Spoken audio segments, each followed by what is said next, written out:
आपके लिए एक मैसेज आया है और ये बोल रहे हैं, निक्स अपने आप को बोलते हैं, अंशुल सर का बहुत बड़ा फैन हूँ। His view on Trualt bio energy and Jaro please. कैसे कैसे नाम के स्टॉक। ट्राल्ट बायो एनर्जी तो लिस्टिंग के बाद से कंटिन्यू गिर रहा है। 3,000 करोड़ का हम्म, मार्केट कैप है। अक्टूबर में 5 रुपए का नेगेटिव ईपीएस पोस्ट किए हैं। ऑपरेटिंग मार्जिन -22% है। मेरे को नहीं पसंद है स्टॉक, फंडामेंटल लेवल पे भी खराब है। हम्म, टेक्निकली आईपीओ लो जो बना था 401.85 उसको स्वीप कर रहा है, बट मेरा इंटरेस्ट नहीं है इस काउंटर में। खराब काउंटर है, दूर रहना चाहिए। दूसरा कौन सा था? हम्म। जारो। जारो। जारो तो कोई नहीं है। एक्सारो पता नहीं। Tiles okay may be.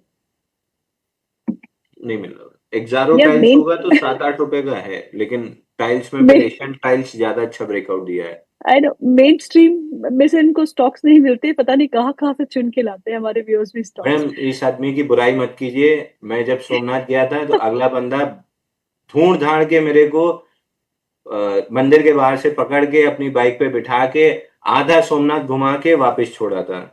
मैं अच्छा। भाई की बुराई नहीं सुनूंगा। अरे वाह, ऐसे इतने अच्छे फैन है आपके यहाँ। अंशुल जी अपने कभी बताया नहीं। हाँ मंदिर के बाहर चलिए। में धर लिया था मेरे को। ग्रेट। आदित्य का सवाल है, वो पूछते हैं, मैं टाटा मोटर्स पैसेंजर व्हीकल में फंस चुका हूँ 506 के भाव पे।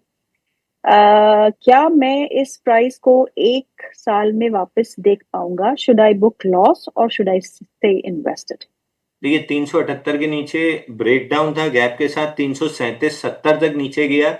हम जिस पुल बैक की एक्सपेक्टेशन रख रहे थे वो अब आना स्टार्ट हुई है। पुल बैक में may be 363, 50 day moving average 372 और ब्रेकडाउन पॉइंट 378, जहां तक भी ब्रेक पुल बैक आए बेचने की कोशिश कीजिए, क्योंकि 320-70 का टारगेट है। एनी डे अगर आप टाटा मोटर में ही रहना चाहते हैं तो हमेशा टाटा मोटर का कमर्शियल व्हीकल ज्यादा अच्छा परफॉर्म किया है। पैसेंजर व्हीकल में ये हमेशा स्ट्रगल किए हैं। तो लॉन्ग करेक्ट। टर्म के लिए अगर रखना भी है तो कमर्शियल व्हीकल रखिए, ना कि पैसेंजर व्हीकल। ओके। अगला सवाल जो है वो अक्ष गोयल जी का है, वो आपके बहुत बड़े फैन है। 361।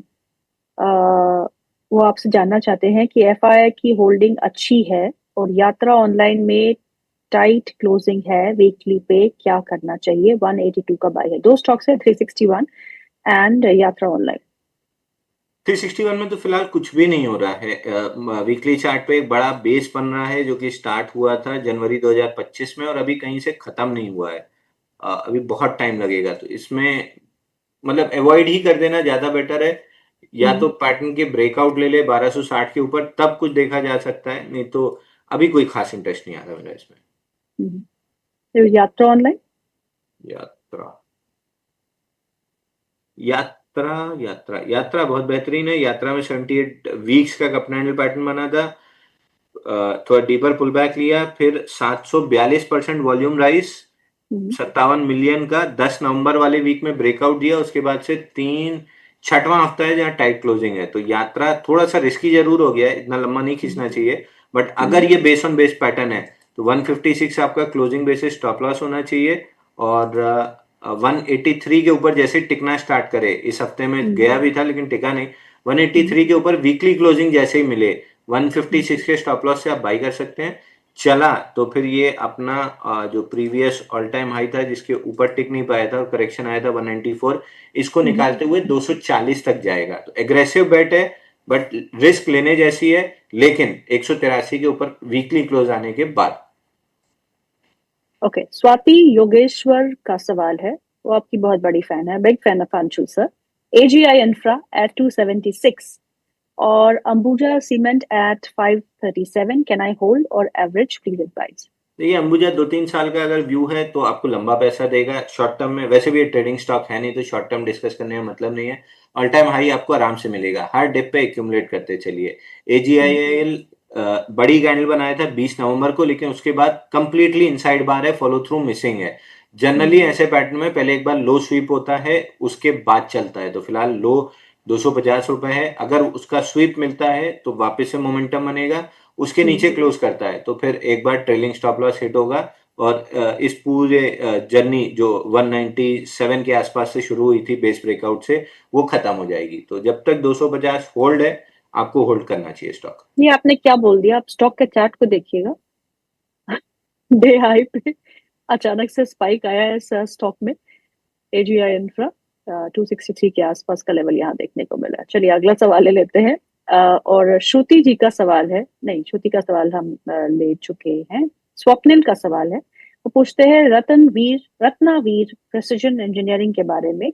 अंशु सर, आपका क्या राय है? देखिए, इसने परसों भी ट्रायंगल ब्रेकआउट दिया था, तब भी हम लॉन्ग अटेम्प्ट कर रहे थे, कल फेल किया। वापस से अगर ट्रायंगल ब्रेकआउट देता है तो हम वापस से लॉन्ग अटेम्प्ट करेंगे, लेकिन 168 के बाद। तो फिलहाल इंटरेस्ट नहीं है। 168 निकलता है तो जरूर हम लॉन्ग अटेम्प्ट करेंगे। अलर्ट लगा हुआ है मेरा, अगर ट्रिगर हुआ तो जरूर हम इसमें इंटरेस्टेड रहेंगे, अगर नहीं हुआ तो नहीं होंगे। ओके, अगला सवाल जो है वो मुझे इनका नाम समझ नहीं आ रहा। Can I enter tech cyber security and at what price? TECHD, cyber security. Tech cyber tech D, cyber security. I don't know. Even let me find out. ये मिल नहीं रहा साइबर, हम्म, नहीं मिल रहा ये। चलिए दूसरे स्टॉक की बात करते हैं। ITI आज एक बार फिर एक अच्छी मजबूती के साथ कामकाज करते हुए करीब करीब 9% का इजाफा इस स्टॉक में देखने को मिल रहा है, लेकिन अपने हाई से अब थोड़ा बहुत कूल ऑफ भी हुआ है। ITI on charts? आईटीआई जब तक 233 नहीं निकलता है, अवॉइड मोड में रह सकते हैं। आज किकर पैटर्न फॉर्म हुआ है, 25 मिलियन का वॉल्यूम है, 591% वॉल्यूम राइज। अगर बहुत एग्रेसिव प्लेयर हैं तो आज के लोगे स्टॉप लॉस से ले सकते हैं। बाकी चलेगा ये 233 निकलने के बाद ही। 233 निकला तो फिर 251.40 पहला टारगेट रहेगा, जो कि स्विंग हाई है, और उसके ऊपर दूसरा वीकली स्विंग हाई 272.85 है, यहाँ तक जा सकता है। सर्किट पे सर्किट जो हम 5 दिन से देख रहे हैं लगातार, वो है रिलायंस इंफ्रा। 173.20 आज भी सर्किट पे है, अपर सर्किट पे। क्या करना चाहिए? कुछ नहीं करना चाहिए। ऊपर से लोअर सर्किट मारते हुए 400 रुपए से 128 आया था, और अपर सर्किट मारते हुए शायद ये 50 डे मूविंग एवरेज 186 तक जा सकता है। जितनी जल्दी इस लालच से निकलना सीखिए एडीएजी के, हमेशा सुखी रहेंगे। मैंने नहीं देखा किसी ने एडीएजी ने किसी को पैसा कमा के दिया हो। दो स्टॉक्स, एक तो आपका फेवरेट है टाइटन, जो आप हमेशा कहते हैं कि आपको अच्छा लगता है, 3945 पे है, 52 वीक हाई पे अपने कामकाज करे हुए। Federal bank 267। हालांकि फेडरल बैंक धीरे धीरे ग्रेजुअली इट्स मूविंग हायर। दोनों ही stocks on charts. Federal Bank में टारगेट हुआ है कि वो हुआ? फेडरल बैंक में हमने डिलीवरी बाय दिया था, जब हम रिस्क फ्री हुए हैं यहाँ से। Okay. अब नया स्टॉप लॉस आपका बनता है फेडरल बैंक में 261.05 रुपए का। ये नया आपका लो स्टॉप लॉस बनता है, और जब तक मोमेंटम है कैरी फॉरवर्ड किए रहिए। 261 का स्टॉप लॉस ट्रिगर हो तो एग्जिट कर लीजिए, नहीं तो जब तक मोमेंटम बना हुआ है 299 रुपए तक जाने की पॉसिबिलिटी काफी हाई है। चूंकि मार्केट उस जोन में आ चुका है जहां पे वॉलेटिलिटी बढ़ेगी, तो अब मैं स्टॉप लॉसेस सारी चीजों पे टाइट रखूंगा। तो आइडियली इसका स्टॉप लॉस बनता है 255 रुपए, but I would keep a tight stop loss 261 रुपए। दूसरा स्टॉक था इनका Titan. Titan all time high के ऊपर वीकली पे 1 2 3 4 हफ्ते टाइटनेस देने के बाद अब चला है। अब जो 10% एक्सटेंशन की हम बात करते हैं ऑल टाइम हाई से, अब यहाँ से 3850 3750 नहीं टूटता है, तो 3862.65 आपका ऑल टाइम हाई था इंटू 1.1, 4248 का टारगेट खुलेगा। मदरसन वहीं पे वहीं खड़ा हुआ है, 119 के आसपास का लेवल है। इसे तोड़ेगा या यहीं पर टिका रहेगा? मदरसन तो मैं आपको बता ही रहूंगी, चार्ट बहुत अच्छा है। अब तक जिस आपका पैटर्न था, अगर मिड कैप स्मॉल कैप में इतना नेगेटिव सेंटीमेंट नहीं होता, तो हल्का न्यूट्रल टू पॉजिटिव भी होता है, तो अब तक इसको 140 पहुंच जाना चाहिए था। तो थोड़ी सी गाड़ी लेट चल रही है, स्लो चल रही है, बट ट्रेलिंग स्टॉप लॉस के सहारे आपको बढ़ाते रहना चाहिए। 113 रुपए 13 पैसा ट्रेलिंग स्टॉप लॉस है। ये ट्रिगर हो तो प्रॉफिट बुक करके एग्जिट कीजिए। जब तक ये प्रोटेक्टेड है 140 की उम्मीद बनाए रखिए। आज मेटल स्पेस में थोड़ा बहुत मुनाफा वसूली देखने को मिल रही है। SAIL, Hind copper, JSL, NMDC, Welspun corp, इन सब में आज लाल निशान देखने को मिल रहा है। Jindal steel is holding up, 987 के आसपास का स्तर है। एपीएल अपोलो, निफ्टी मेटल का जो कंस्टिट्यूएंट है, वहां पे भी हरा निशान देखने को मिल रहा है। तो मेटल में थोड़ी देर रुकना है या फिर क्या क्या रणनीति होनी चाहिए मेटल स्पेस में? देखिए, मेटल में चाहे तो थोड़ी सी प्रॉफिट बुकिंग कर सकते हैं। यहाँ से डिप मिल जाएगी तो अच्छी खासी बाइंग बन जाएगी।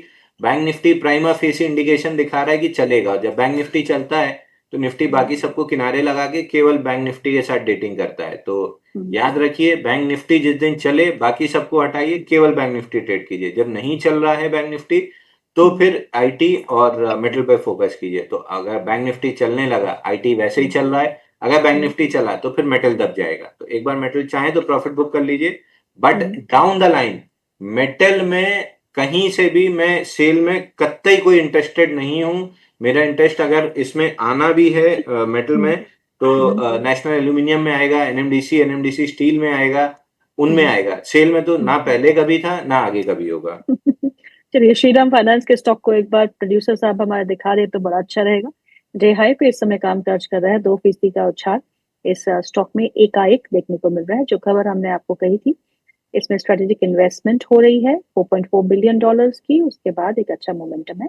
आज फाइनेंशियल सर्विसेज में काफी अच्छे रुझान के साथ जियो फाइनेंशियल में भी आज 1.5% का इजाफा है, 296 के आसपास का स्तर देखने को मिल रहा है। SBI life, SBI card, Bombay stock exchange, ये सब फाइनेंशियल सर्विसेज के हिस्से हैं, इनमें भी एक अच्छा मोमेंटम है। आईसीआईसी प्रूडेंशियल एएमसी की आज लिस्टिंग हुई अंशुल, 20% प्रीमियम पे और वहीं पे उसी के लेवल के आसपास खड़ा है। इस पे आपका नजरिया क्या होगा? देखिए, आज का लो 2575 है, वो स्टॉप लॉस लगा सकते हैं तो लगा लीजिए, बेटर है निकल जाएं। आईसीआईसीआई ने अपनी 3 कंपनी लिस्ट कराई थी जो 10 साल में कोई पैसा बहुत अच्छा नहीं दिए, अपार्ट फ्रॉम आईसीआईसीआई बैंक, तो लंबा लिस्टिंग हो चुकी है। पिछले 10 साल में जो जो लिस्ट कराई है मार्केट से कम रिटर्न ही मिले हैं। तो मेरा बहुत इंटरेस्ट नहीं है। अगर एएमसी स्पेस चला भी तो एचडीएफसी एएमसी ज्यादा पैसा देगा, वो ग्रुप भी पैसा देने वाला ग्रुप है और सारी चीजें। तो अगर चला तो वो चलेगा, नहीं चला तो ये तो नहीं चलना है, बहुत कम उम्मीद है मेरे को। तो या तो 2575 का स्टॉप लॉस ले लीजिए या फिर एग्जिट कर लीजिए। जियो फाइनेंशियल? जियो में भी टाइम है। जियो तो लगभग मैं जून जून या जुलाई से बोलते आ रहा हूँ कि जियो फाइनेंशियल से, हाँ जब ये कहाँ बना था, हाँ जुलाई से बोलते आ रहा हूँ कि अब एक आध साल इसमें कंसोलिडेशन जाएगी। अब देखिए, जुलाई 325 था, अभी 296 के आसपास है और मीन पकड़ लीजिए 313 के आसपास घूम रहा है। तो मीन के आसपास ही घूम रहा है, 310-90 का जो रेजिस्टेंस था उसी मीन को पकड़ के वहीं वहीं गोल गोल घूम रहा है ऊपर नीचे।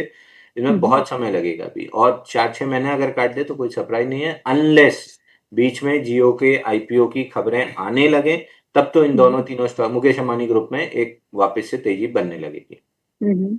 आईपीओ की खबरें आना तो शुरू हो चुकी है और ये माना जा रहा है कि जनवरी ऑफ 2026 में हो सकता है कि डीआरएचपी फाइल किया जाएगा सेबी के साथ। तो उसके चलते हुए आज सभी स्टॉक्स में एक अच्छा मोमेंटम रिलायंस से जुड़ी हुई कंपनी में देखने को मिल रहा है।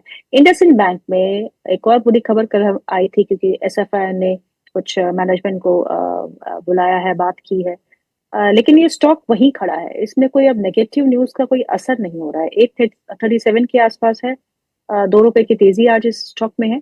क्या करना चाहिए? देखिए, लगभग नेगेटिव न्यूज जा चुकी है इस काउंटर से, but hope is not a good trading plan. Hope में नहीं ट्रेड करना है। 892.80 इसका रेजिस्टेंस है, तो 893 पकड़िए या 900 राउंड फिगर पकड़िए। इसके ऊपर स्ट्रेंथ प्रूफ करने दीजिए। जब स्ट्रेंथ प्रूफ करेगा तो हम लॉन्ग करेंगे, क्योंकि अगर ये लेवल निकालता है तो फिर 1086 तक के टारगेट आराम से मिल सकते हैं।